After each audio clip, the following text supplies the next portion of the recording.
Family life జాతకం ప్రకారం ఒక నాటకంలాగా ఉంటుందని చెప్పినప్పుడు ఆయన ఓకే అన్నారు. ఎందుకంటే 2వ స్థానంలోని పాపగ్రహాలు ప్లస్ గురువు, శుక్రుడు దృష్టి, పరస్పర దృష్టి, గురువు శుక్రుడు గురువుని చూస్తున్నారు. ఆ విధంగా ఉంటే సంతోషకరమైన దాంపత్య జీవితం, కుటుంబ జీవితం, ఫ్యామిలీ లైఫ్ ఉండదని శాస్త్రం చెప్తుంది. అప్పుడాయనన్నారు, ఓకే, ఒక నాటకంలాగా సాగుతోందని చెప్పినప్పుడు అవును అలాగే ఉంది, ఫ్యామిలీ లైఫ్కి సంబంధించి అలాగే ఉంది, కానీ నాకిప్పుడది ముఖ్యం కాదు. నేనన్నాను, అది నేను చెప్తాను. ఇక్కడ బుధదశాకాలం ప్రారంభమైంది.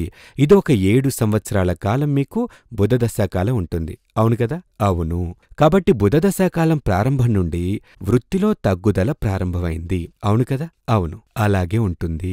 దానికి కారణమేంటని తెలియటం లేదు. ఇప్పుడు నాకు 1000 కోట్లకు పైగా ఆస్తి ఉండేది. అదంతా గురుదశాకాలంలోనే భయంకరమైన రీతిలో వృద్ధి చూశాను. ఆ స్థాయికి ఒక